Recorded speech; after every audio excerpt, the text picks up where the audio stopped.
Taste the Daily. பார்வையிடுவதற்காக நான் வந்திருக்கின்றேன்.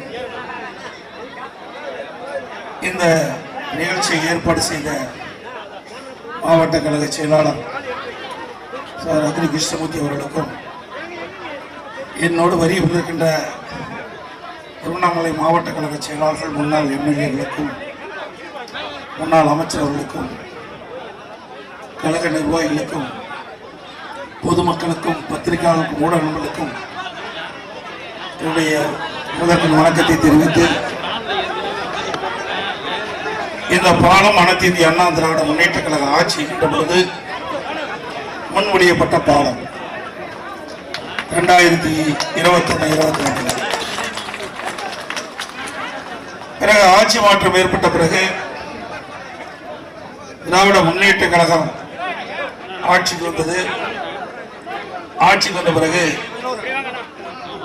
ஆட்சியாளர்கள் நபார்டு திட்டத்தின் மூலமாக சுமார் 16 கோடி ரூபாயில் கட்டப்பட்ட இந்த பாலம் சரியான முறையிலே திட்டமிட்டு கட்டப்படாத காரணத்தினால்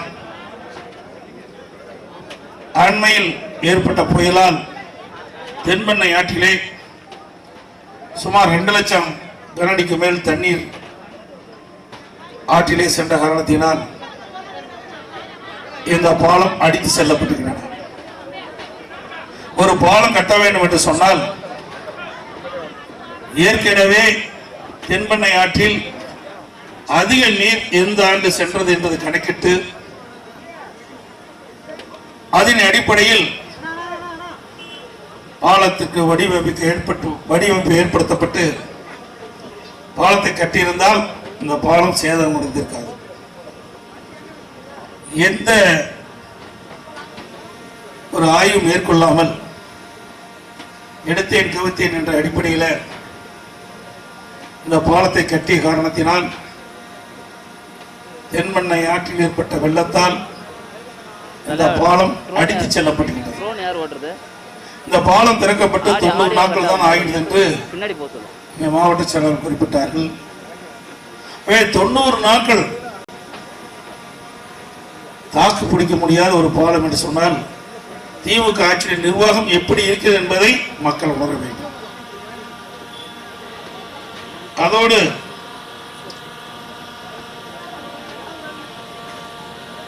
ஏற்கனவே இந்த பாலம் கட்டுகின்ற பொழுதே நீர்வளத்துறை அதிகாரிகள் குறிப்பிட்டிருக்கிறார்கள்.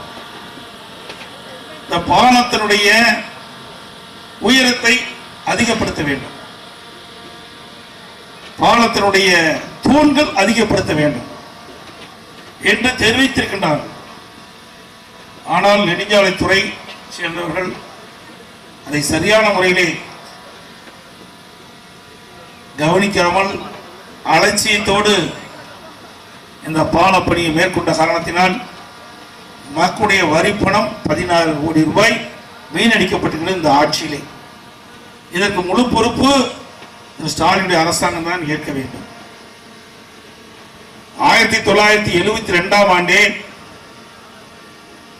தென்பெண்ணை ஆற்றில் சுமார் 2,40,000 அடி தண்ணீர் சென்று கொண்டிருக்கின்றது.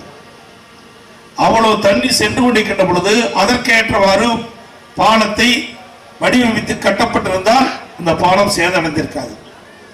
ஆனால் அதற்கு மாறாக 1 லட்சத்திற்கு குறைவாக தென்பெண்ணை ஆற்றில் தண்ணீர் செல்கின்ற பொழுது அந்த அடிப்படையில் கட்டப்பட்ட பாலத்தின் காரணமாகத்தான் இன்றைக்கு சாத்தனூரிலிருந்து அதிகாலை சுமார் 3 மணி அளவில் 1,68,000 அடி தண்ணீர் ஒரே நேரத்தில் திறந்து விட்டதின் விளைவு இந்த பாலம் அடித்து செல்லப்பட்டிருக்கிறது வெள்ளத்தால். இது முழுக்க முழுக்க இந்த அரசாங்கத்தினுடைய கவனக்குறைவால் ஏற்பட்டது, இந்த அரசாங்கத்தினுடைய அலட்சியத்தால் ஏற்பட்டது. இந்த ஆட்சியாளருக்கு கலெக்ஷன், கமிஷன், கரப்ஷன் இதுதான் முக்கியம். ஒரு பாலம் கட்டுகின்ற பொழுது ஆய்வு செய்யப்பட வேண்டும். நானும் நெடுஞ்சாலைத்துறை அமைச்சராக இருந்தவன். அனைத்து இந்திய அண்ணா திராவிட முன்னேற்ற கழக ஆட்சியில் பாலம் கட்டுகின்ற பொழுது அதை முழுமையாக ஆய்வு செய்து ஆய்வுக்கு உட்படுத்தப்பட்டு பாலத்துடைய தரம், ஏற்கனவே ஆற்றில் எவ்வளவு தண்ணீர் சென்று கொண்டிருக்கிறது, எப்படி வடிவமைத்து பாலம் கட்ட வேண்டும் என்றெல்லாம் அதை முன்கூட்டியே அதை அறிந்து அதற்கேற்றவாறு பாலத்தை கட்டப்பட்டிருந்தால் இந்த பாலம் சேதமடைந்திருக்காது, உடைந்திருக்காது. முழுக்க முழுக்க இந்த ஆட்சியாளருடைய கவனம் முழுவதும் கலெக்ஷன், கரப்ஷன், கமிஷன் அதில் தான் நாட்டம் அதிகமாக இருக்கின்றத ஒழிய மக்களுக்கு கட்டப்படுகின்ற பாலம் நீண்ட நாட்களுக்கு உறுதி தன்மையோடு இருக்க வேண்டும், அவர் முழுமையாக பயன்படுத்த வேண்டும் என்ற எண்ணம் சிறிதளவும் கிடையாது என்பதை இந்த நேரத்தில் சுட்டிக்காட்ட விடுகின்றேன். ஏதோ எதிர்கட்சியில் இருக்கின்றதற்காக சொல்லவில்லை. இது பாலம் உடைந்து போய்விட்டால் இந்த பகுதியிலிருந்து அந்த பகுதிக்கு செல்ல முடியாது, கடினம். நானும் காவிரி ஆற்றின் ஓரமாக வாழ்ந்து கொண்டிருக்கின்றனர். கிட்டத்தட்ட ஒரு 30-40 ஆண்டுகளுக்கு முன்பெல்லாம் எங்கள் பகுதிக்கு பாலம் கிடையாது. நான் காவிரி ஆற்றை தாண்டி தான் படகு வழியா அந்த கரைக்கு போய் தார் ரோட்டில் போகணும்.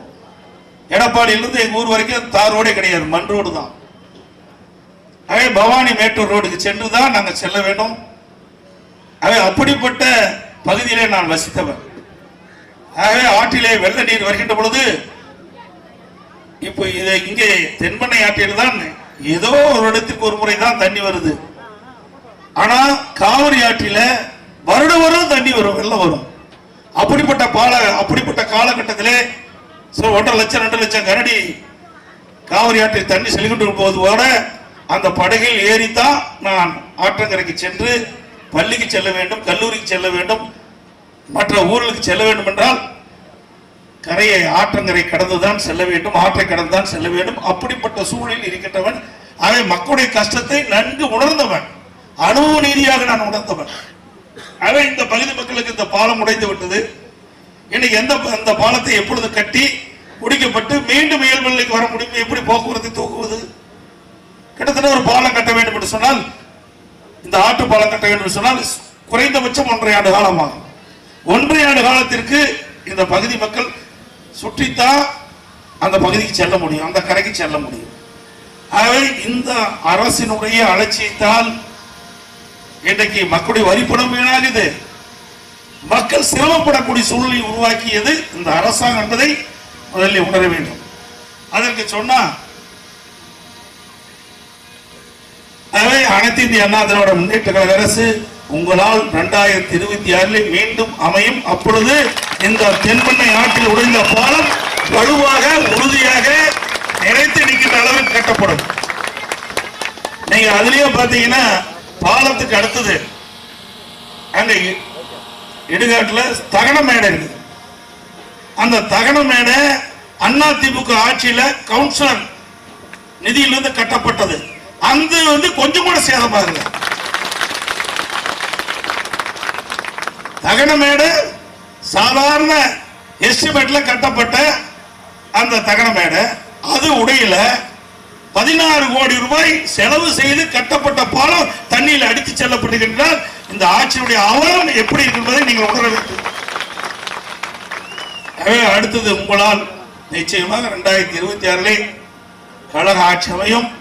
நீங்கள் எதிர்பார்க்கின்ற அளவிற்கு மேலாக ஒரு சிறப்பான அற்புதமான பாலத்தை உங்களுக்கு கட்டி கொடுக்கப்படும் என்ற செய்தியை சொல்லி இங்கே மாவட்ட செயலாளர்கள் தென்பண்ணை ஆற்றிலே அதிக நீர் சென்ற காரணத்தினாலே இந்த பகுதியிலே சுமார் 200 வீடுகள் தண்ணீர் சூழ்ந்து பாதிக்கப்பட்டிருப்பதாக சொன்னார்கள். அனைவருக்கும் இங்கே நலத்திட்ட உதவிகள் மாவட்ட கழகத்தின் சார்பாக வழங்கப்படும் என்று தெரிவித்தார். ஆகவே அவர்களுக்கெல்லாம் இப்பொழுது நலத்திட்ட உதவிகள் வழங்கப்படும். பொறுமையாக இருந்து அனைவரும் பெற்று செல்ல வேண்டும் என்று கேட்டு விடைபெறுகின்றேன். வணக்கம்.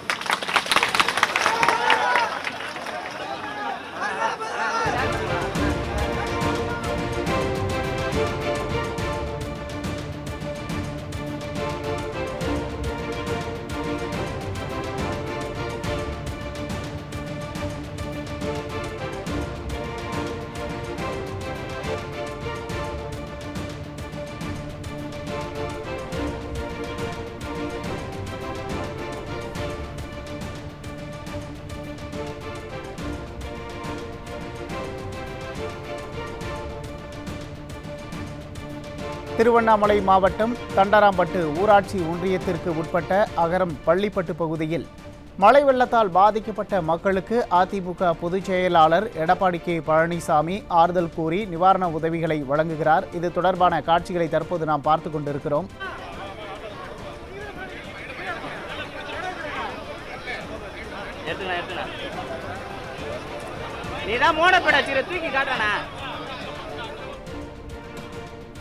திருவண்ணாமலை மாவட்டம் தண்டராம்பட்டு ஊராட்சி ஒன்றியத்திற்கு உட்பட்ட அகரம் பள்ளிப்பட்டு பகுதியில் மழை வெள்ளத்தால் பாதிக்கப்பட்ட மக்களுக்கு அதிமுக பொதுச் செயலாளர் எடப்பாடி கே பழனிசாமி ஆறுதல் கூறி நிவாரண உதவிகளை வழங்கி வருகிறார். இது தொடர்பான காட்சிகளை தற்போது நாம் பார்த்து வருகிறோம்.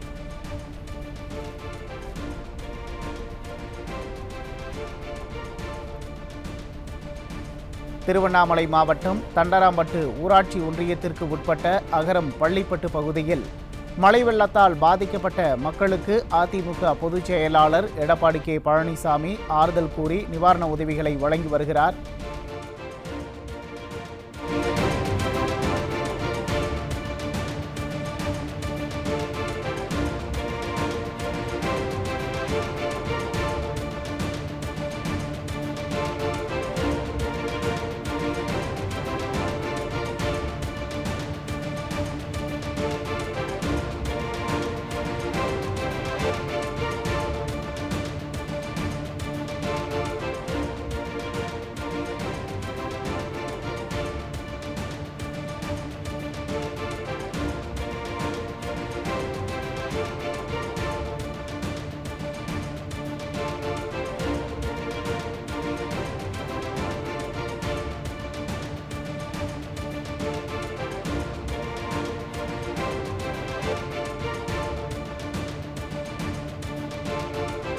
திருவண்ணாமலை மாவட்டம் தண்டராம்பட்டு ஊராட்சி ஒன்றியத்திற்கு உட்பட்ட தொண்டாமனூர் பகுதியில் மழை வெள்ளத்தால் பாதிக்கப்பட்ட மக்களுக்கு அதிமுக பொதுச் செயலாளர் எடப்பாடி கே பழனிசாமி ஆறுதல் கூறி நிவாரண உதவிகளை வழங்கி வருகிறார்.